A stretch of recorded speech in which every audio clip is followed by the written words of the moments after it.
matahari bersinar, ku gendong tas merahku di pundak. Selamat pagi semua, ku nantikan dirimu di depan kelasmu, menantikan kami.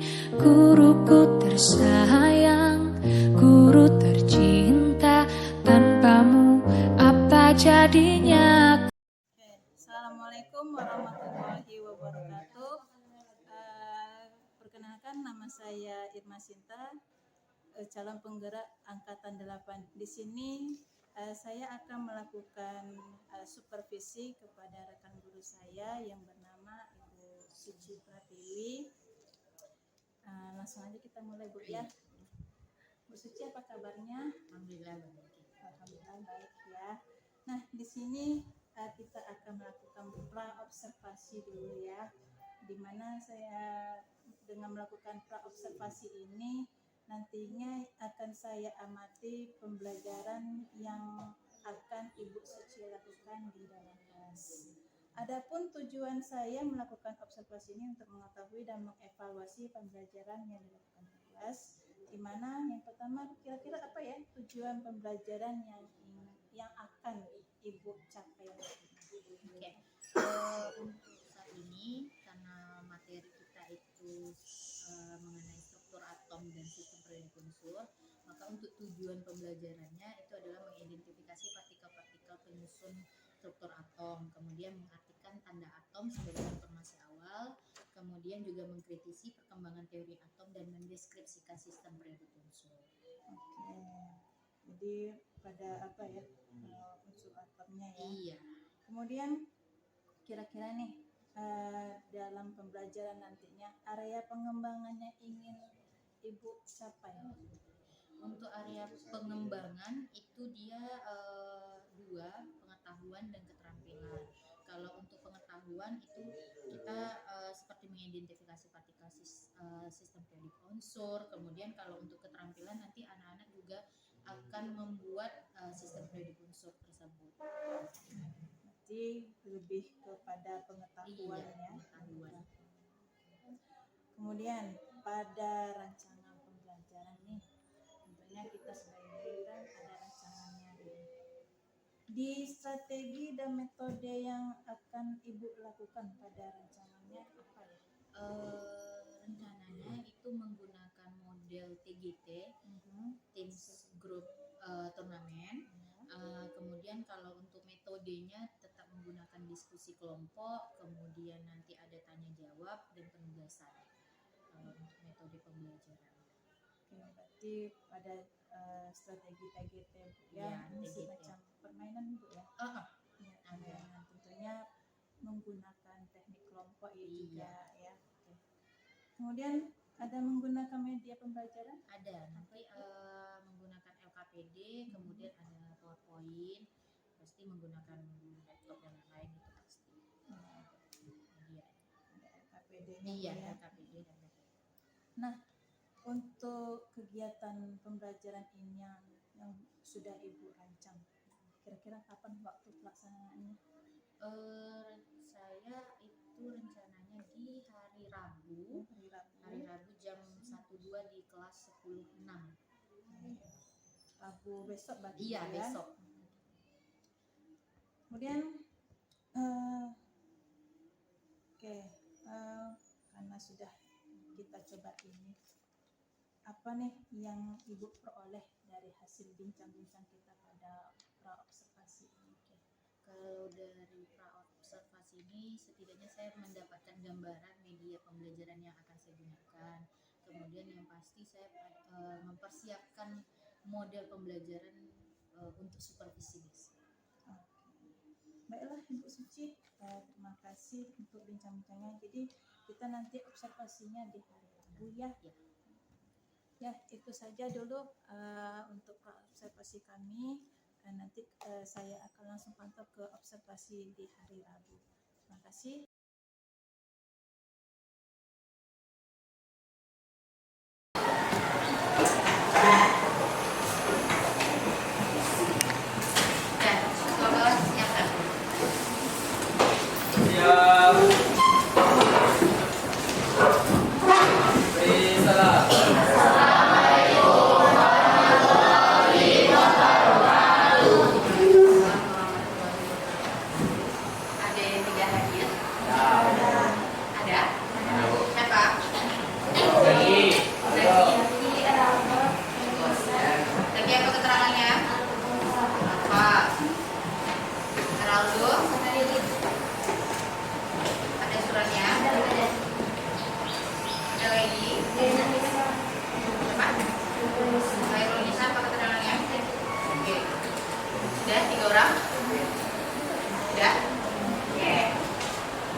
kita mulai pembelajaran hari ini?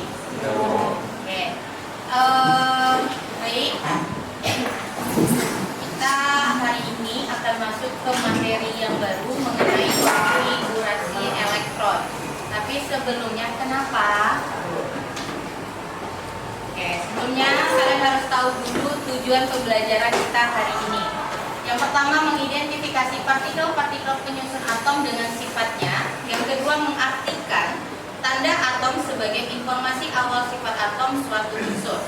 Yang ketiga, mengkritisi perkembangan teori atom untuk memahami perkembangan ilmu pengetahuan. Dan yang terakhir, mendeskripsikan konfigurasi elektron dari suatu atom. Nah, ya untuk hari ini kita akan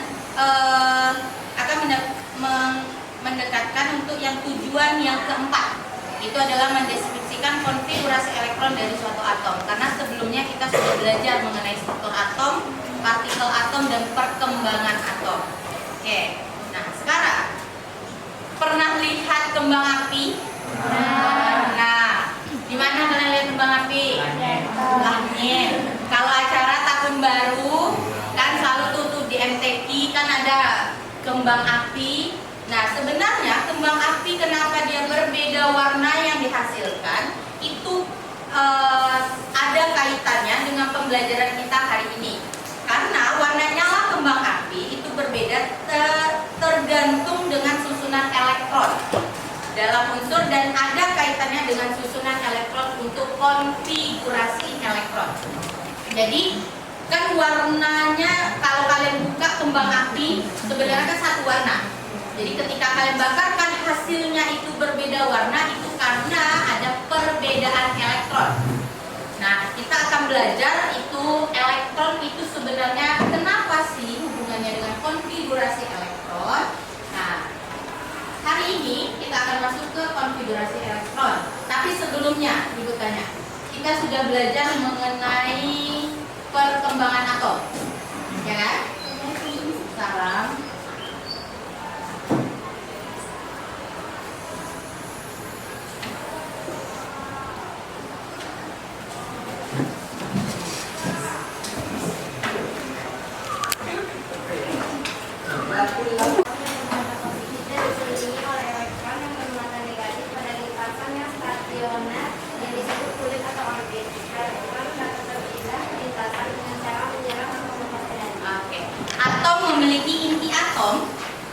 Yang bermuatan positif dan dikelilingi oleh lintasan yang disebut dengan orbit ataupun kulit. Nah, sebenarnya itu akan berkaitan pada pembelajaran kita hari ini yaitu mengenai konfigurasi.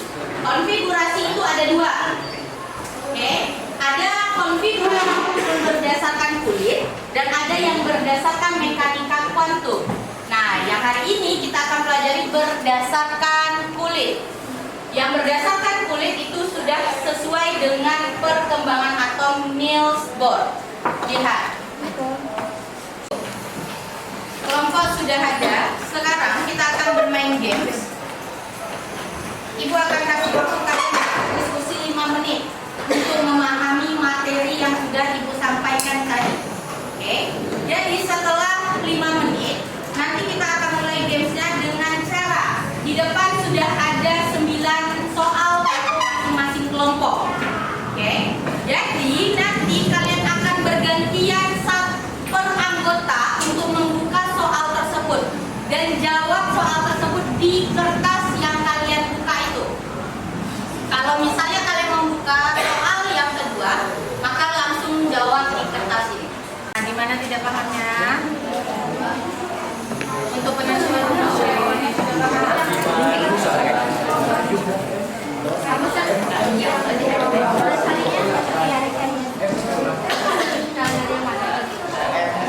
Dicoba-coba aja ininya.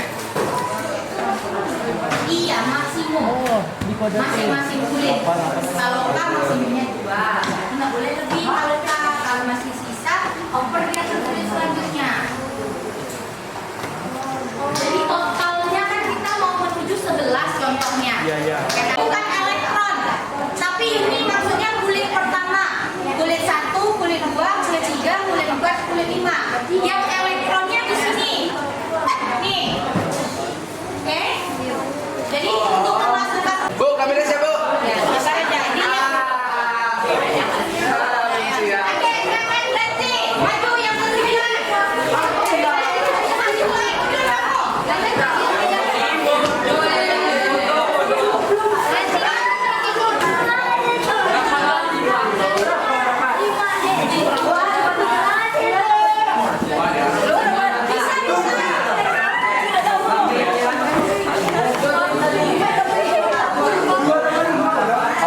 koreksi untuk siapa pemenang dari game hari ini.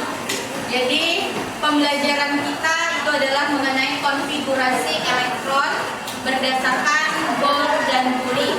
Nah, untuk kesimpulan hari ini siapa yang bisa menjelaskan pembelajaran kita? Ayo, siapa yang bisa membacakan apa pengertian konfigurasi tadi? Ada?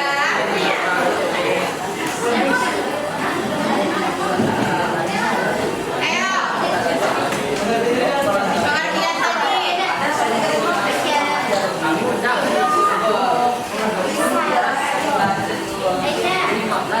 Dapat? Ya, sudah ya. Ya, yang lain perhatikan. Perhatikan.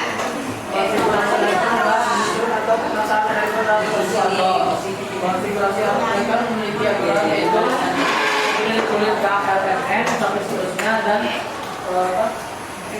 Elektron valensi. dan model 38. Ada yang ingin menambahkan untuk kesimpulan? Tadi sudah pengertian konfigurasi elektron. Tadi apa dapat? Menyusun atau penataan elektron dalam suatu atom. Ya, penyusunan atau penataan elektron dari suatu atom. Nah, dia ada dua konfigurasi, ada konfigurasi berdasarkan Bohr dan Curie, kemudian konfigurasi mekanika kuantum.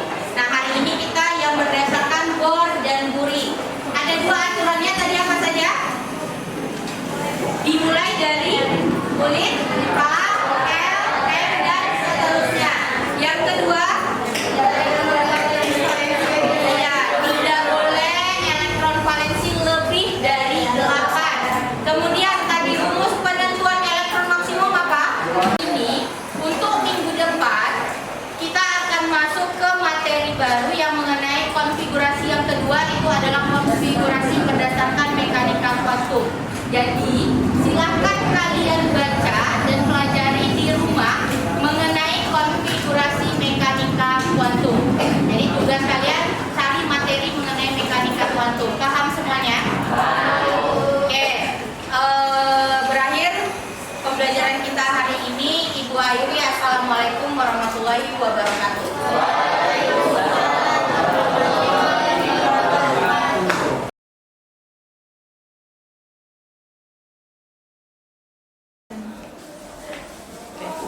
Assalamualaikum warahmatullahi wabarakatuh. Di sini saya akan melakukan pasca observasi, di mana observasi sudah dilakukan di hari semalam. Di sini bersama Ibu Suci Pratiwi sebagai guru kimia.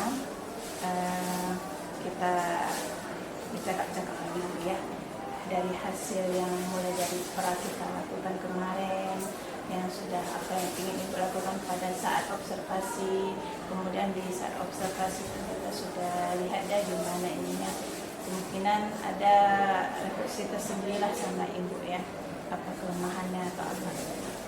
Oke. Gimana nih perasaan setelah dilakukannya observasi kemarin? Kalau perasaannya pasti ada kelegaan, karena setelah kegiatan kemarin dari pra, kemudian observasi dan sekarang pasca, akhirnya saya juga dapat merefleksikan diri saya. Ternyata ada beberapa kekurangan kemungkinan yang didapatkan pada proses observasi kemarin. Pada saat observasi kemarin, pada kegiatan proses belajar mengajarnya tadi Bu ada dapat kelemahan itu menjadi hambatan ya. Nah, kira-kira apa tuh hambatan yang dari dapati selama pembelajaran? Kalau kemarin ketika PBM atau proses pembelajaran itu kemarin hambatan yang saya hadapi itu adalah ketika proses pengelompokan siswa, karena memang sedikit kurang kondusif dalam proses pengelompokan tersebut. Iya. Ya apalagi nih berhubungan dengan anak-anak. Oke, kira-kira nih apa solusinya menurut Ibu dari hambatan tersebut? Kemungkinan kalau kemarin kan saya memang mengelompokkan siswa itu dalam bentuk anggota yang cukup banyak. Jadi kalau untuk solusi kemungkinan untuk kedepannya saya akan membentuk kelompok itu dengan jumlah anggota yang lebih kecil lagi sehingga mudah dalam proses pengelompokan. Gitu Bu ya. Terus apa komitmen Ibu terhadap rencana aksi ke depannya? Karena kemarin itu ada saya akhirnya tahu mengenai pembelajaran diferensiasi. Nah, untuk kedepannya mungkin saya akan terus belajar lagi untuk menerapkan pembelajaran diferensiasi ini untuk dalam proses pembelajaran. Nah, kira-kira ada nggak sosok ataupun apa yang dapat membantu Ibu dalam menjaga komitmen tersebut? Kalau untuk siapa, yang pasti adalah guru-guru yang di SMA 14 yang lebih paham atau yang sudah lebih dulu menerapkan pembelajaran diferensiasi ini. Jadi saya akan lebih belajar lagi kepada guru-guru tersebut, termasuklah guru-guru penggerak. Oke, mungkin itu saja Bu ya. Dari hasil ininya pun sudah dapat ya tujuannya gimana untuk kedepannya. Jadi rencana aksi nyatanya nanti bagaimana Bu ya. Ini menjadi refleksi diri kita sebagai guru yang selama proses belajar mengajar, oh ini yang menjadi kelemahan dan itu mungkin jadi kita dapat merefleksi diri ke depannya bagaimana terus memperbaharui diri ya. Oke, itu saja hasil pasca observasi yang sudah kita laksanakan. Terima kasih Bu Suci atas kerjasamanya. Mungkin kedepannya kita bisa berbincang lagi ataupun apa yang menjadi topik ke depan, kemudian solusinya apa khususnya untuk anak-anak. Terima kasih. Assalamualaikum warahmatullahi wabarakatuh. Waalaikumsalam warahmatullahi wabarakatuh. Santai aja sebenarnya.